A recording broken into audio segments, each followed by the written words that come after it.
कर्नाटका की पॉलिटिकल सियासत के झगड़े में अब काफी इंटेंस माहौल देखने को मिल रहे हैं। जहां अब तक सिर्फ कर्नाटका सीएम सिद्धरामैया के खिलाफ रेजिग्नेशन की मांग सुनी जा रही थी, वहीं अब बीते दिनों ही उल्टा union finance minister Nirmala Sitharaman को भी एक झटका मिला, जब उनके रेजिग्नेशन की भी मांग उठ गई। ये मांग इसलिए भी उठी है क्योंकि उनके खिलाफ एक प्ली में बेंगलुरु के एक स्पेशल कोर्ट ने फैसला सुना दिया है। और अगर देखा जाए तो यूनियन फाइनेंस मिनिस्टर के अलावा बीजेपी के लिए ही प्रॉब्लम्स उठी है, क्योंकि इस प्ली में ये स्टेटेड था कि इलेक्टोरल बॉन्ड स्कीम के तहत उन्होंने जबरदस्ती पैसे वसूले हैं। ये complaint Adarsh Iyer of the Janadhikara Sangharsh Sanghatan द्वारा फाइल की गई है, जिन्होंने union finance minister Nirmala Sitharaman पर इलेक्टोरल बॉन्ड स्कीम के तहत एक एक्सटॉर्शन रैकेट चलाने का नाम लगा दिया है। और सिर्फ उन पे ही नहीं बल्कि इस कंप्लेंट में BJP president JP Nadda, Karnataka BJP leaders Nalin Kumar Kateel और बीवाई विजेंद्र का भी नाम शामिल है। अब कोर्ट के इस एक्शन से काफी हलचल देश में पैदा हो गई है और नजरें सारी एफएम पर आ टिकी है कि क्या वे रेजिग्नेशन देगी या नहीं। इसी के साथ इस मामले में कर्नाटका पुलिस द्वारा क्या नेक्स्ट स्टेप उठाया गया है और अपनी टिप्पणी देते हुए सीनियर एडवोकेट अभिषेक मनु सिंघवी ने कौन सी नई बातें इस एफआईआर के रिगार्डिंग बताई है, एक बार सुन लेते हैं। कर्नाटक में इस एफआईआर में क्या कहा गया है?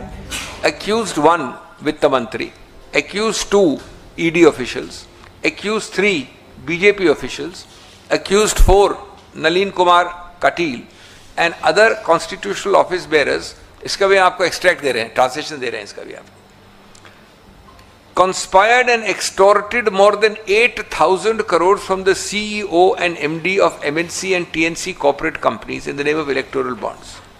Accused A1 with the help of A2 has made thousands of crores of money in a secret way for the benefit of A3 at the national level, and accused 4 at the Karnataka state level. A1, that is the Honorable Finance Minister, raided and seized several corporate companies by using accused A2 and seized CEOs and MDs of the corporate companies. Fearing the attack of accused A2, many corporate companies were forced to buy electoral bonds worth crores. उसके बाद नाम दिए हैं, आंकड़े दिए हैं, 230 करोड़ एक case में और कई करोड़, सब लिखा है एफआईआर में। और अंत में लिखा है कि इन प्रावधानों के अंतर्गत, इन आईपीसी और आजकल जो नई संहिता है उसके अंतर्गत ये आरोप बनता है। और कुल आंकड़ा है 8,000 करोड़ का। तो पहले बात करते हैं इस केस में पुलिस एक्शन की, कि जैसे ही कोर्ट ने एफआईआर फाइल करने की परमिशन दी, वैसे ही पुलिस ने FIR against Nirmala Sitharaman, Enforcement Directorate officials, BJP office bearers, the party state president BY Vijayendra और सीनियर लीडर नलिन कुमार कटील के खिलाफ रजिस्टर कर दी थी। अब केस में एक नया ट्विस्ट देखने को मिला है, जब सूत्रों से सुनने मिल रहा कि शायद कर्नाटका पुलिस इस केस को सीबीआई को ट्रांसफर कर सकती है। जी हाँ, आपने सही सुना। एक हाई रैंकिंग ऑफिशियल से पता चला है कि कर्नाटका पुलिस शायद जल्दी ही कोर्ट के चक्कर लगा सकती है, इस केस को सीबीआई को ट्रांसफर करने की मांग करते हुए। अब ऐसा होने की खबर कब सामने आएगी, जल्दी ही पता चलेगा। पर इस एफआईआर की डिटेल्स पर एक नजर डालते हैं, जो सीनियर एडवोकेट अभिषेक मनु सिंघवी ने एक प्रेस कॉन्फ्रेंस के दौरान समझाते हुए कहा था कि कैसे इस स्कीम ने 8,000 करोड़ रुपए वसूले हैं। सिर्फ यही नहीं बल्कि जहां कहा भी गया है कि इन अक्यूज ने बड़े कॉर्पोरेट्स पर काफी प्रेशर बनाया था और बॉन्ड्स के माध्यम से पैसे खींचे थे। वहीं इस पॉइंट पर भी सीनियर एडवोकेट अभिषेक मनु सिंघवी की बातें सुन लेते हैं। Honorable Finance Minister raided and seized several corporate companies by using accused A2 and seized CEOs and MDs of the corporate companies. Fearing the attack of accused A2, many corporate companies were forced to buy electoral bonds worth crores.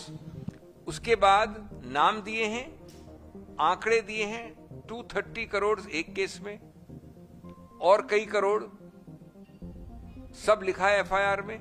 और अंत में लिखा है कि इन प्रावधानों के अंतर्गत, इन IPC और आजकल जो नई संहिता है उसके अंतर्गत ये आरोप बनता है।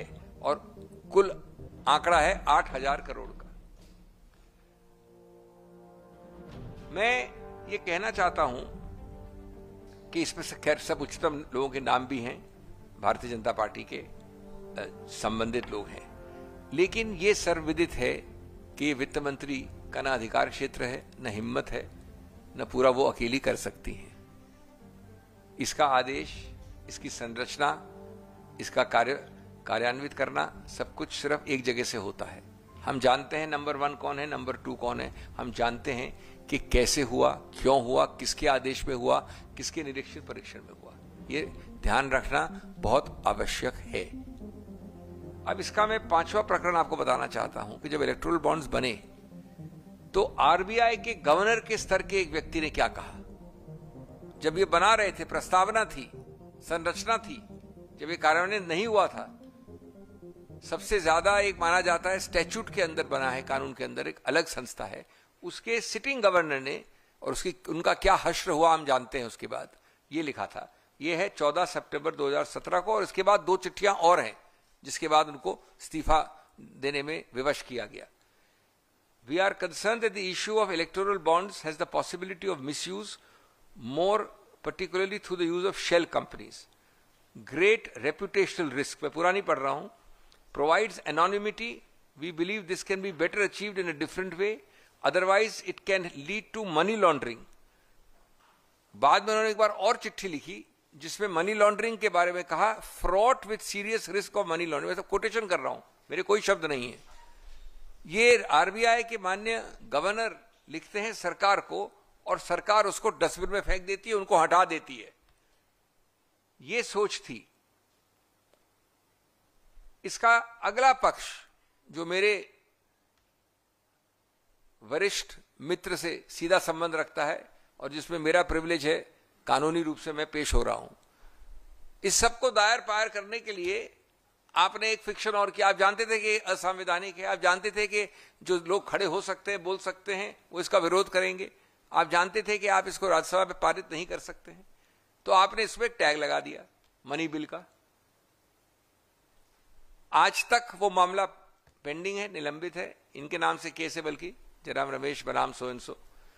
और मेरा पूरा मानना है कानूनी रूप से, संवैधानिक रूप से, कि किसी रूप से दूर दूर तक ये मनी बिल नहीं बनता। इसका एक विकृत रूप से फ्रॉड करके इसको मनी बिल बोला गया, लेकिन वो उच्चतम न्यायालय निर्णित करेगा। इससे सबसे बड़ा महत्वपूर्ण मुद्दा क्या उठता है, मैं अभी जल्दी ही संक्षिप्त में खत्म करने वाला हूं। एक व्यापक सबसे बड़ा मुद्दा क्या है? मुद्दा है लेवल प्लेइंग फील्ड। आपको मालूम है समतल जमीन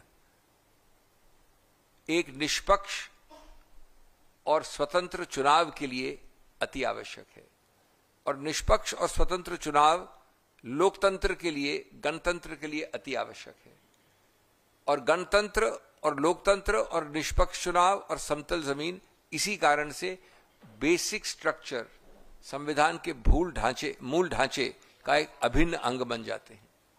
तो ये उस मूल ढांचे की नींव पर प्रहार करता है। अब देखते हैं कि आने वाले दिनों में क्या यूनियन की परेशानियां बढ़ती है या कम होती है। इस मामले में आपकी क्या राय है, हमारे साथ जरूर शेयर करें। Until then keep following law चक्रा।